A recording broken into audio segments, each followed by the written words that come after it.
Good morning, brothers and sisters in Christ. Please stand for the prayer, Saint Michael the Archangel. In the name of the Father, Son, and Holy Spirit. Amen. Saint Michael the Archangel, defend us from battle.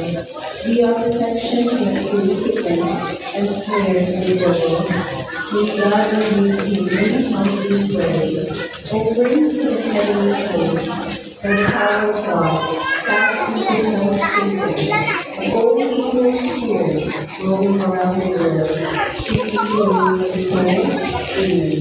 Mary, Queen of Angels, holy angels in heaven, in the name of the Father, the Son, and the Holy Spirit. Amen. This is the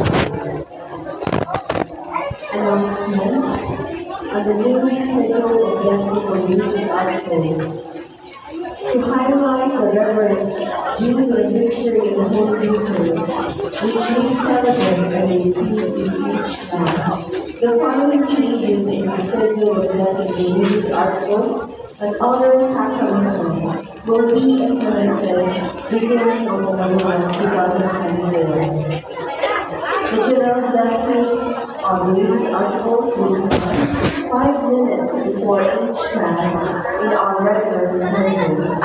Those who ask for blessings for their birthdays, anniversaries, and other feasts and occasions may also be asked at that time. Consequently, there will be no blessing of religious articles after the Mass. The exorcism of sacramentals or spiritual warfare, such as salt, water, oil, candles, and medicine classes, will be held on Saturdays at 11 a.m. and at 5 p.m. inside the Basilica. All are once more reminded to refrain bringing for blessed articles unapproved by the Church or tainted with superstitious beliefs or occult symbolism, such as satanic rosaries and oils mixed with lucky charms. Finally, all are reminded to use blessed religious articles and sacramentals in a spirit of devotion and not out of superstition, so that what is material may remind us of heavenly realities, and that we may be brought to a clear vision of our reliance in the grace and providence of God. Thank you very much for your understanding. May Signor Sant'Elino continue to bless us all from the Augustinian Fathers.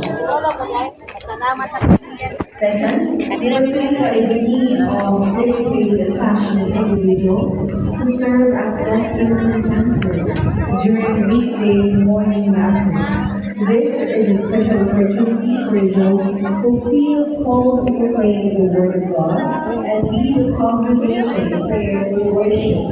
If you have a desire to serve the Lord and our faith community in this meaningful way, we warmly invite you to consider joining the Lectors and Cantors ministry. Your participation will enrich our liturgical celebration and deepen the spiritual experience of all who attend. A screening and orientation will be held on November 10, 2024. For inquiries, please reach out to any LCF officer at the visiting or the children's centers and private centers.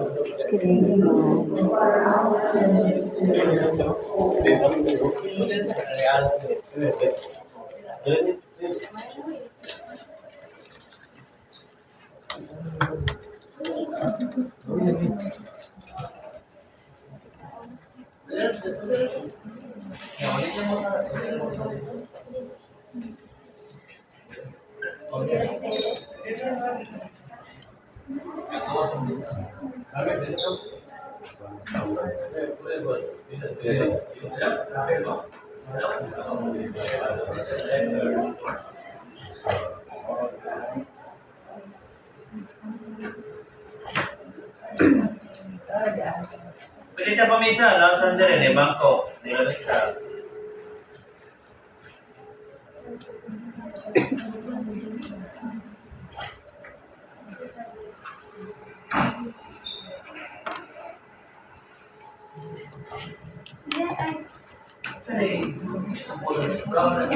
Mo ni siyang para sa mga kalagya.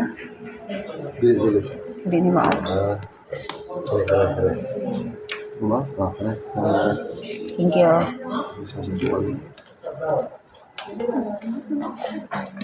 Bukan aku, bukan beli di sana, itu bukan aku, yang sebenarnya kalau lebih kalau ber, kayak orang yang ini pasti ada. Kalau kau titik, ada yang beli titik, di luar ada semua titik.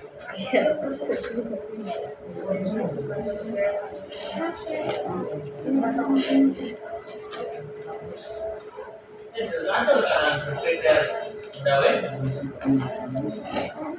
Masa di korang ini, ini ada nama masa di dawet itu. Itu dari mana juga?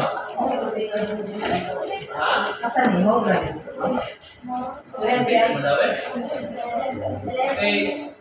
Kalian ada segala macam mau beli itu. Walaupun dia ada, gaya dalam dawet sepeda. Ingat tidak? Kalau kalau mengenal masalah sana, doa nanti lah kau naya.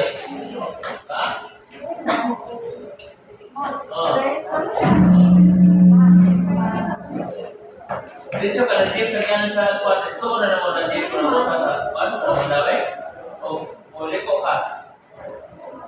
Di sana ada format mendawe di kamu di sana kalau kita kita dah tahu dapat ke sana. Hah? Kita dah. Kalau nanti kita sana kuat, itu plaza ada ya pak. Betul deh. Kita di sana. Akhirnya kalau pada apa deh? Lebih apa yang dia yang berkorban itu nanti sekarang berikut kalau kita. Tama kayo.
Kaliwat ko